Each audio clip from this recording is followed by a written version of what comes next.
faut-il que les responsables évêques, entre autres, ne soient plus en responsabilité pour qu'ils sortent des paroles aussi fortes, claires, lucides,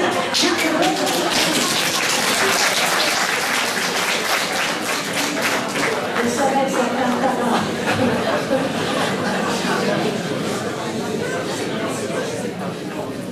La vieillesse, c'est l'hommage que le vice rend à la vertu. J'ai toujours parlé comme ça, il y a quelques personnes qui...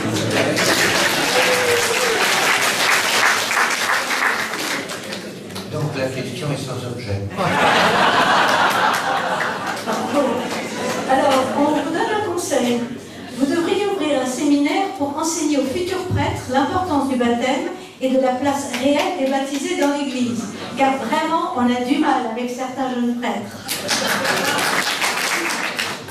Mais ils sont formés pour ça.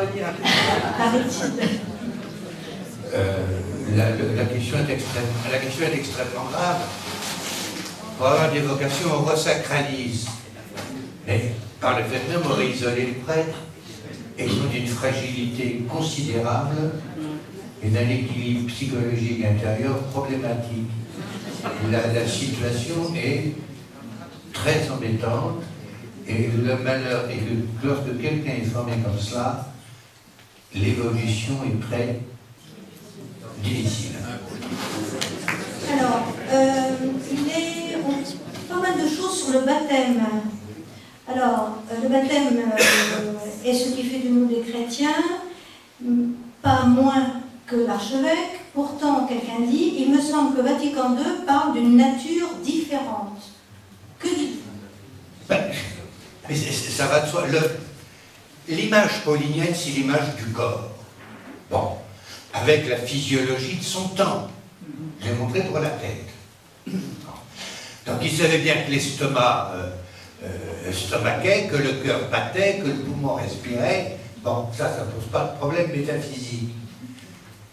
Sauf que il y avait un autre principe qui est dans l'Épître aux Éphésiens et aux Colossiens, c'est le principe de la relation.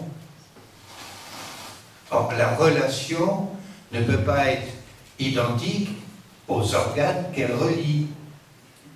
Ça va de soi. Donc, il est clair qu'à partir de là, vous avez... Mais vous avez une charge, une responsabilité d'ecclésialiser les fonctions différentes, qui n'est pas concurrent. Mais le résultat, pour faire très vite, c'est qu'on avait un peuple au service du clergé, et que la révolution à faire, c'est d'avoir enfin un clergé au service du peuple. Amen. Alors, vous avez dit un jour, comment un siècle de christianisme a pu faire un peuple impuissant. D'impuissant. Oui, j'ai dit ça, j'ai même écrit. Alors, quelqu'un ici dans l'Assemblée l'affirme, pour moi c'est un fait. En tant que laïque, aucune de mes paroles ne peut faire autorité. Et cette personne ajoute, en plus, la moitié de l'humanité qui est féminine est invisible. Donc, le peuple, c'est un peuple impuissant, dont les femmes sont invisibles. Et la question, c'est aussi, il y en a une autre qui parle des baptisés qui se taisent, qui ne se révoltent pas, qui ne disent pas ce qu'ils pensent, etc. Je crois que c'est la fin de la question qui est le plus important. Tant que nous serons passifs, rien ne changera. Alors, il ne s'agit pas de faire la révolte. On ne va quand même pas prendre le dernier des aristocrates avec les boyaux du dernier des évêques. On va laisser ça. C'est du Diderot, je vous signale. Hein, on va laisser ça à Diderot. Mais tant que l'idéal consistera à voir tous les dimanches la messe à 10h45 et un prêtre à mes obsèques, n'est-ce pas? De même que pour le mariage de ma petite fille, rien ne changera. Bon. Donc, c'est aux chrétiens de dire ce qu'ils veulent.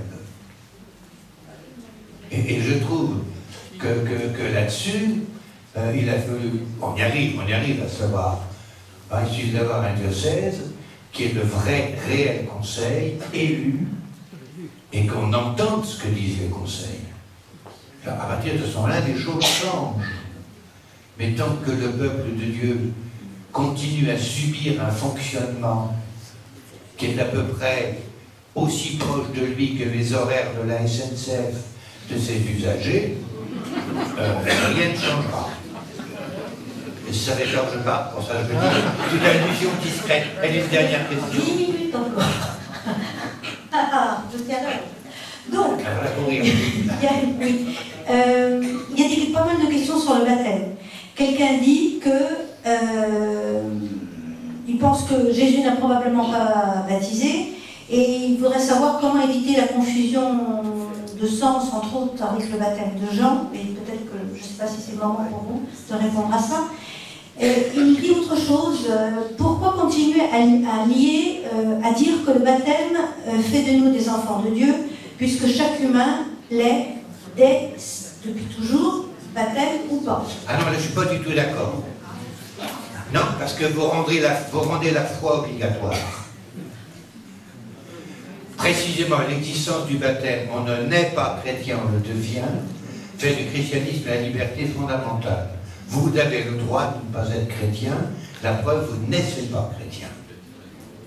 Et si vous naissez fils de Dieu, alors à ce moment-là, ce n'est pas la peine qu'il se dérange pour faire sur la croix ce qu'on fait par nature en sortant du sein de sa mère. Ça, c'est ce que j'appelle, je vais être méchant, je vous donnez le droit. Hein, c'est ce que j'appelle la fausse modernité. Ça paraît très libéral, tel âge d'esprit, etc. Mais si on est automatiquement fils de Dieu, ça veut dire que vous n'avez plus le droit de ne pas l'être. Et à ce moment-là, vous touchez à la liberté la plus fondamentale dont la Bible nous garantit que Dieu est le protecteur. Et ça, ben ça m'embête. Parce que c'est quelque chose auquel je tiens absolument. Si on est fils de Dieu par naissance, vous n'avez plus le droit de ne pas l'être. C'est automatique. Mais que vous reconnaissiez, que vous ne reconnaissiez pas, ça n'empêche pas que votre peau est blanche. Et les faits n'ont pas besoin d'être reconnus pour exister.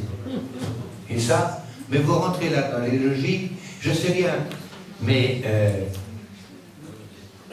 faites attention à ce que vous dites quand vous entrez dans ce genre de logique, c'est des pensées totalitaires. C'est des pensées totalitaires.